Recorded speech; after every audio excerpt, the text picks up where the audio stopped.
एक और खास मेहमान युवा चेहरा हैं, जेजेपी के महासचिव हैं और चुनावी मैदान में ताल भी ठोक रहे हैं, डबवाली से चुनाव भी लड़ेंगे। दिग्विजय चौटाला मेरे साथ जुड़ गए हैं। दिग्विजय, थोड़ी देर की आपने आते आते, लेकिन ये पहलवान भी आ गए कांग्रेस में। हरियाणा की राजनीति कितनी बदलती दिखाई दे रही है?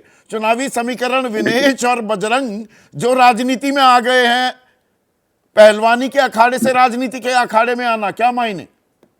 बहुत स्वागत करता हूं। बहुत अच्छा फैसला है उनके जीवन का। और राजनीति में हर वर्ग के लोगों को आना चाहिए, हर बिरादरी के लोगों को आना चाहिए, हर समुदाय के लोगों को आना चाहिए। और राजनीति जैसे सर आपने भी देखा है, मैंने भी विदेश में, और हम सब लोगों ने जो देखते हैं, जिनको अवसर मिलता है कि एक पॉलिटिकल थॉट आपका जरूर होना चाहिए, एक विचारधारा जरूर होनी चाहिए। अच्छी बात है उन्होंने किसी एक विचारधारा के साथ जुड़ करके और हरियाणा की राजनीति में कदम रखा है, और मैं उसका स्वागत करता हूं। और मुख्यमंत्री मनोहर लाल खट्टर मुख्यमंत्री रहे हैं, या ब्रजभूषण शरण सिंह जिनके खिलाफ आवाज उठाई थी इन पहलवानों ने, वो तो कह रहे हैं कि साफ हो गया जी, ये पहलवानों का आंदोलन तो राजनीति से प्रेरित था, ये तो कांग्रेसी मोहरे थे। ये आरोप लगा रही है बीजेपी। वो बेचारे और क्या कहेंगे।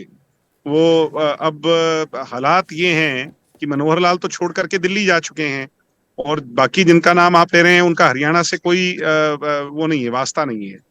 अच्छी बात है, अच्छे लोग आए, और मैं मानता हूं कि अच्छे आर्टिस्ट को आना चाहिए, अच्छे पत्रकारों को आना चाहिए, हर तबके के लोगों को आना चाहिए, तभी तो उनकी समस्याओं को और बेहतरी से निदान हो। अच्छे लोगों को राजनीति में आना चाहिए, मैं आपकी बात से पूरा इत्तेफाक रखता हूं दिग्विजय। पर आपकी पार्टी के अच्छे लोग वो छोड़ छोड़ कर जा रहे हैं। 2 तो कांग्रेस में चले गए, 5 चले गए हैं बीजेपी में।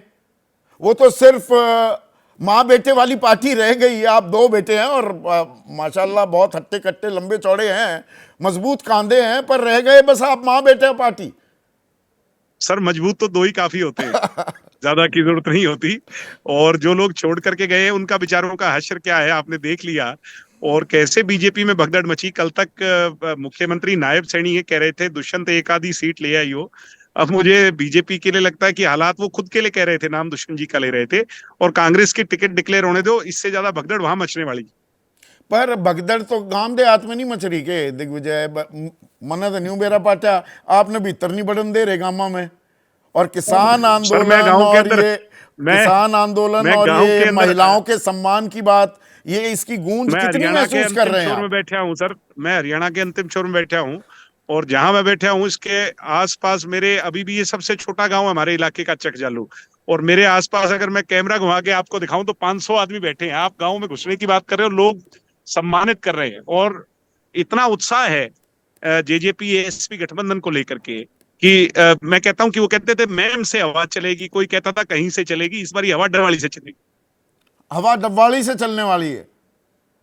बिल्कुल, आप मेरी बात को नोट कर देना। और 11 बजे 8 तारीख को मैं और आप इसी पे जुड़ेंगे। 8 तारीख को 11 बजे ये सबसे पहली सीट होगी जो डिक्लेयर हो जाएगी।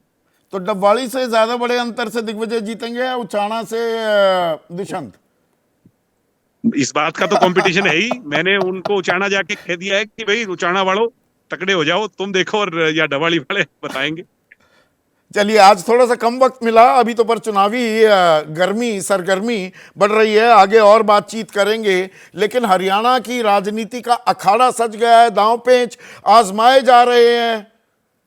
कौन पटकनी खाएगा और कौन पटकनी देगा, आने वाला वक्त बताएगा। तो आज सीधा सवाल में बात हो रही थी हरियाणा चुनाव की। राजनीति का जो अखाड़ा है उसमें पहलवानी के अखाड़े से 2 चमकते सितारे कांग्रेस में आ गए हैं, विनेश फोगाट और बजरंग पूनिया। और प्रज्ञान दास हैं, दिल्ली वासी हैं, ये कह रहे हैं अगर ये पहलवान बीजेपी में आते तो क्या बीजेपी नेता तब भी कहते कि आंदोलन राजनीति था? और ये बहुत ही जायज सवाल है। बल्कि प्रज्ञान बाबू, ये सवाल मुझे पूछना चाहिए था और आपने बहुत ही बेहतरीन सवाल ये पूछा है, ये आगे पूछा जाएगा। जैसे ही घड़ी का काटा दोपहर 2:30 पे आए, बबीता जी का दिल सास बहू साजिश के लिए मचल जाए।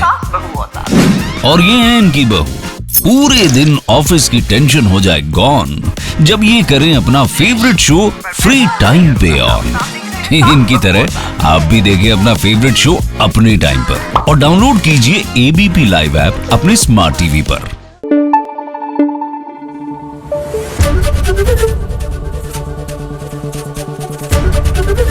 एबीपी न्यूज आपको रखे आगे।